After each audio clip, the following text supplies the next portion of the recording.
chicos, ¿cómo están? Espero que estén muy bien. Chicos, quiero felicitarlos. Las revistas que me presentaron la semana pasada estuvieron excelentes. Fueron todos trabajos de muy buena calidad. Lo están haciendo muy bien. Y estoy muy orgullosa de ustedes. Vamos a continuar estudiando un poco más de la historia de Costa Rica. Pero ahora nos vamos a acercar un poquitito más a nuestros tiempos. Recuerden que en la clase anterior hablamos de qué era el liberalismo. Hoy vamos a hablar de cómo se aplicó el liberalismo en nuestro país. ¿Están listos? ¿Todos prestando mucha atención?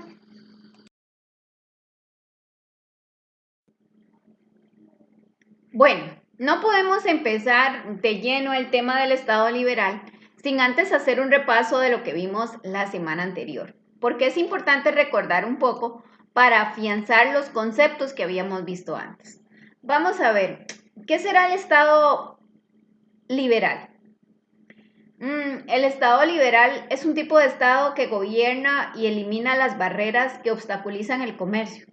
Uy, pero ¿qué era liberalismo? Bueno, el liberalismo es un conjunto de ideas económicas, políticas y sociales que se fundamentan en la libertad de la persona. A ver, vamos a irle dando forma a este concepto. Quiere decir que el liberalismo nos da más libertades a las personas en los ámbitos económicos, políticos y sociales. ¿Y qué es lo que nos propone el liberalismo? Bueno, el liberalismo lo que nos propone es proteger los derechos de los individuos. ¿Cuáles serán esos derechos? La vida, la libertad, la propiedad. ¿Y cómo irá a ser el gobierno de Costa Rica en esos años para proteger esas libertades? Bueno, lo que ellos intentaron hacer fueron proteger la propiedad privada, favorecer el respeto de los derechos individuales, así como la libertad de expresión. Podemos decir entonces, chicos, que el liberalismo nos da la posibilidad de expresarnos más. Vamos a ver qué nos repara este tema. Así que, chicos, presten mucha atención.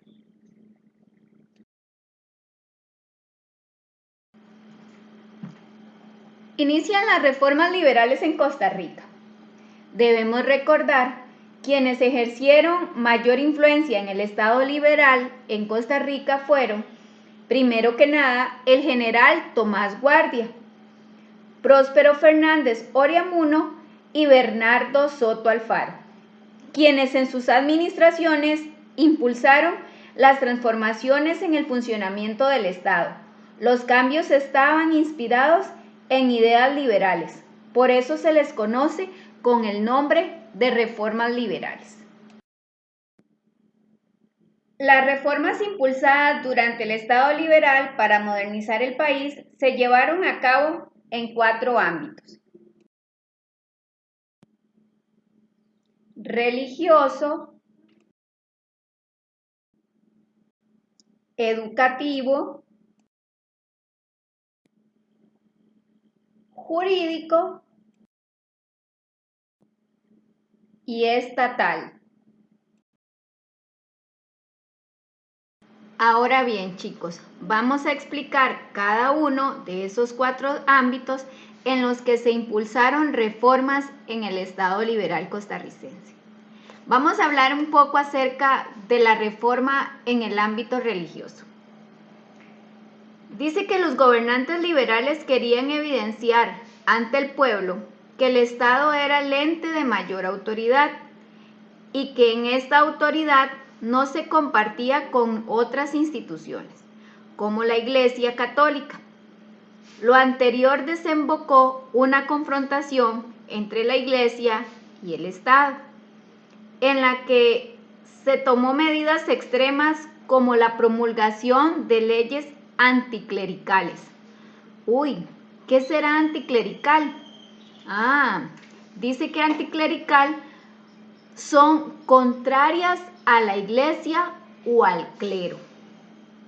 Estas medidas se emitieron en julio de 1884 por mandato del presidente Próspero Fernández Oriamuno. La Iglesia se opuso a tales leyes y tomó varias medidas para contrarrestarlas. ¿Qué será contrarrestarlas? Bueno, contrarrestarlas es rechazarlas o no aceptarlas.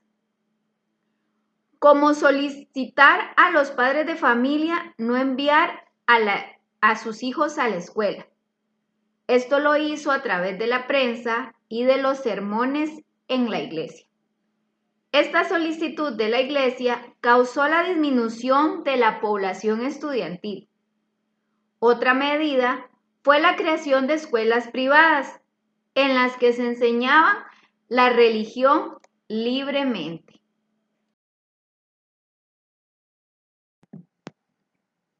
Vamos a conocer, chicos, cuáles fueron las 5 principales leyes anticlericales establecidas en el gobierno de don Próspero Fernández Oreamuno. La primera ley anticlerical que se dio fue la secularización de los cementerios. Lo que ocurría era que antes de que se dieran las leyes anticlericales, por disposición de la Iglesia Católica, no se podía enterrar en los cementerios públicos a personas que profesaran una fe distinta a la católica. Prohibición de las órdenes monásticas. Esto quería decir que ya no podían existir en el país grupos de monjes católicos. Prohibición de recolectar limosnas sin la autorización del gobierno. Con el establecimiento de las leyes anticlericales, ya en las iglesias los domingos no se podía recoger la limosna, a menos de que el gobierno lo autorizara. Eliminación de la enseñanza religiosa en los centros educativos administrados por el Estado. A esto se le conoce también como laicización de la enseñanza. ¿Qué quiere decir eso? Que en ninguna escuela pública se podían dar clases de religión, solamente en las escuelas privadas. Y por último, prohibición de organizar manifestaciones religiosas como las procesiones fuera de los templos. Solo se permitían en días festivos religiosos como Semana Santa y la fiesta del Santo Patrono.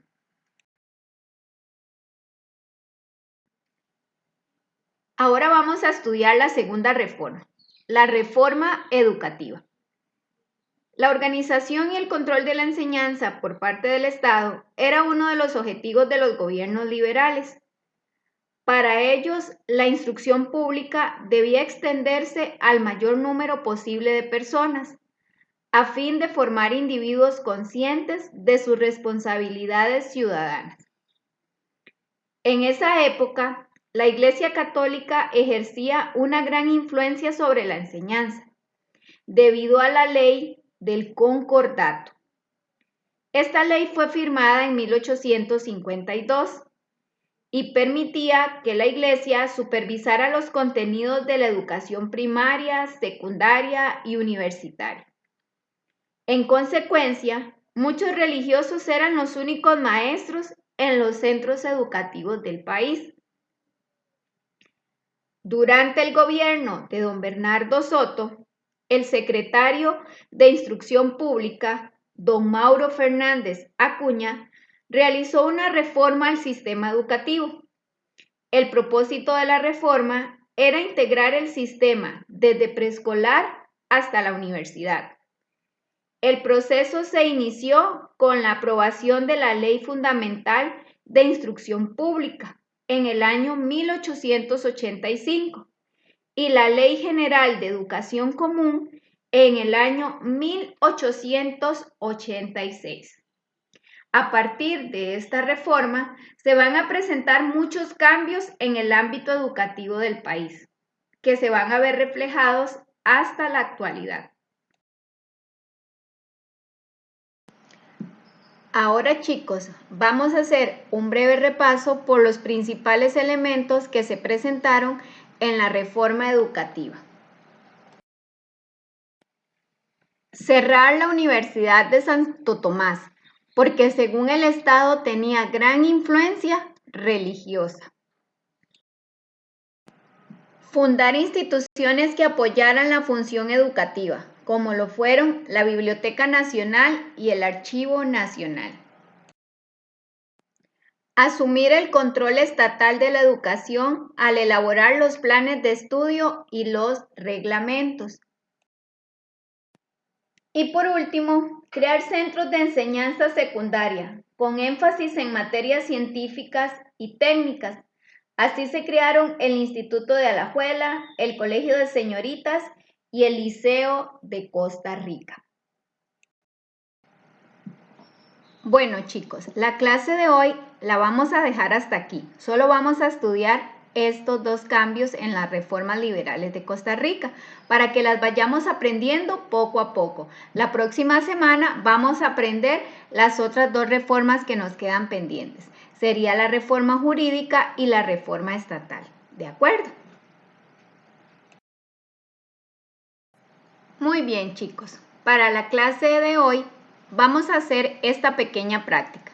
Es importante que contesten las preguntas lo más claro posible, pero no solo que las contestes y las pongas por ahí. No, es importante que las contestes, las estudies y revises si te quedó claro el tema. Si tienes alguna duda, no dudes en preguntárselo en el WhatsApp de la niña. Recuerda escribir el nombre y la fecha cuando lo tengas listo y enviarlo por un mensaje. Muy bien, chicos. Quiero decirles que estoy muy orgullosa de ustedes y que necesitamos que sigan siendo esos superhéroes que han sido para nosotros, sus padres y el pueblo de Costa Rica quedándose en casa. Sé que no es fácil para ninguno, pero lo están haciendo muy bien. Recuerde que deben lavarse las manos, quedarse en casa para que pronto volvamos a encontrarnos. Los quiero mucho. Chao, chao. Y recuerden repasar varias veces el video.